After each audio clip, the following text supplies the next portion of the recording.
All right, hey guys, my name is Colin. We're both big fans of Dan. We've done his Trojan Horse, so we appreciate the opportunity to speak to folks for a little bit. Steve is a tough act to follow, so we'll try to say some things that we hope are applicable to your practice. We had a motorcycle v. auto case, which our firm has a lot of, and we had some issues. We had some issues about lane splitting. We had 2 subsequent accidents, both caught on video, both on his GoPro, and just sort of those general issues that come with having folks you ride a bike. People feel very strongly. So the first thing we did is we called Steve. And we said, Steve, oh, man, what do we do? And Steve gave us some really good advice. He said, when you pick the jury, really separate it. And he said, you got these folks who really love motorcycles. It's sort of the fabric of American culture. Rebel without a cause, easy rider. Who's like that? And we had those folks in the jury who gave us those things. Then over on this side, we have those people who say, you know what? Riding a motorcycle is so dangerous that even if you get involved in a crash through no fault of your own, your damages should be discounted. And we had a great judge in Long Beach who gave us 3 days to pick a jury. So we went through, and a lot of folks had some pretty negative things to say. And a trick that we stole from Rowley was that we tried really hard to be very credible. So we talked about our subsequent accidents, we talked about sub rosa, and we talked about just wanting that neutral, fair, and open-minded jury. So our first credibility move was when one of the jurors was very favorable to us. I told him, I said, you're probably not right for this case. You're great for us, right? We'd love to have you on the jury, but that's not fair to the defense lawyers, right? You're probably better suited for a different case. And I tell you, the second that happened, everything switched. All the jurors said, you know what? They're not bullshitting us, right? They're being honest with us. And we truly meant it. And we had a great judge who gave us 3 days, and we had 25 people off for cause. So it's sort of framing the case with things like Steve said, and just being very credible throughout the case, that we learned that's how folks really see you as a human being, and not that sort of scummy lawyer who's trying to make a buck, who's chasing after ambulances. And another thing that Steve told us was that, look, we had a great fact. Although our guy was lane sharing, the defendant crossed the double yellow. We didn't say that ever. We just told these folks our worst facts. So all of those people who were really good for the defense disqualified themselves.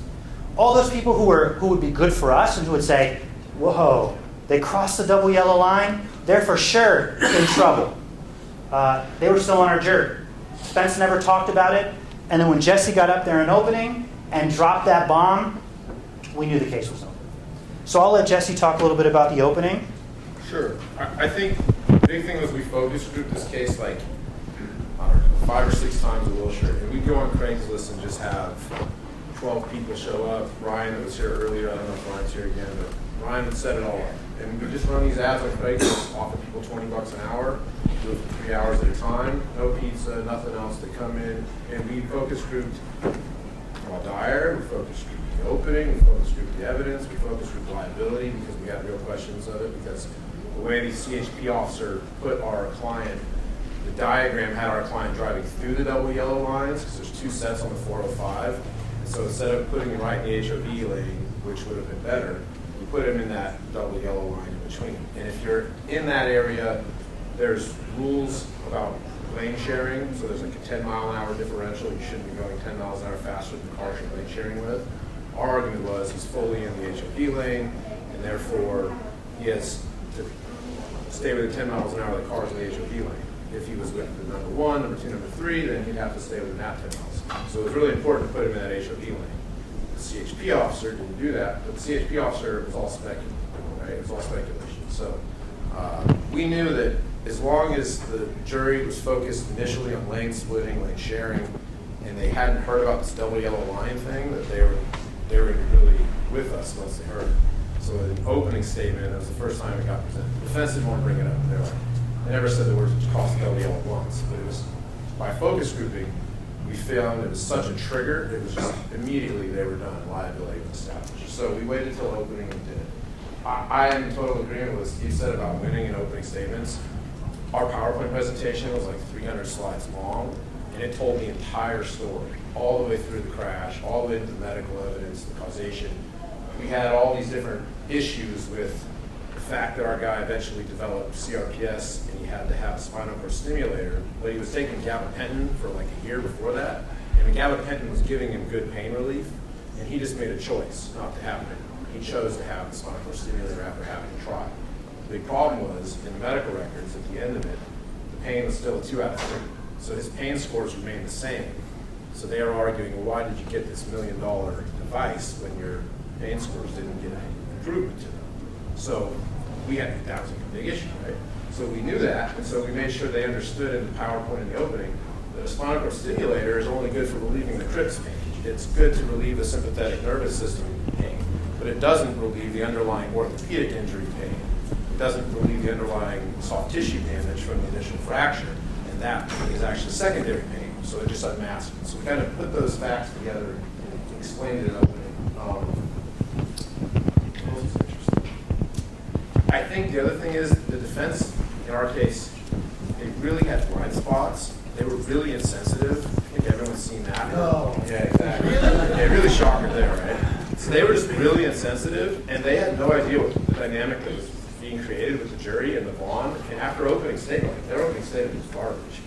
And we just did a 2-hour opening statement that walked them through everything. And by that time, they were with us. And the first time we got the plaintiff up, we had him sprinkled in, so we put him on for liability.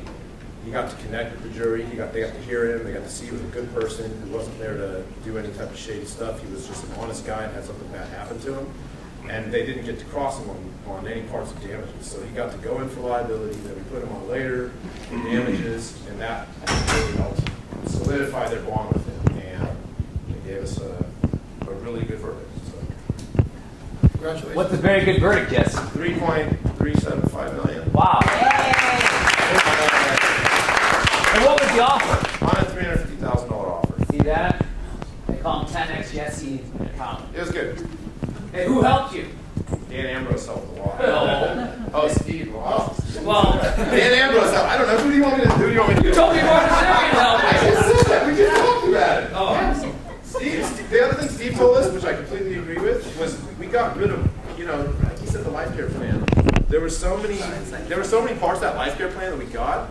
The case had a ton of workup with psych workup and life care plan things that just weren't necessary. Right? And we cut those things out. And then the defense, just like Steve said, stupidly, Hertz was like, yeah, you lost $1 million. We'll definitely agree to that. And they stipulated, we had like 39 motions eliminated. They ended up stipulating to all of it, and we streamlined the case so nicely. It was a thing of beauty. Good job. Good job. How did your with direct examination go? Oh, It's okay. amazing. All right. So Dan came and did the witness prep, and I completely think Dan is a genius at that. That's like the only thing, but he is really, really good at it because he's good at getting them into their mind. And like our guy at first was like real stoic and like he's a Trump supporter and he's just like a tough dude from Idaho or Iowa, wherever the hell he's from, Midwest, and he didn't want to emote much. And Dan got with him, worked with him, got him to bring out these emotional moments that were really critical. And then the minute he was back on the stand, because we'd watched that, even though it was like 6 months ago, we worked with him just a little, and he came right back to those same moments. He knew how to tell the picture in his mind. And that, obviously, was very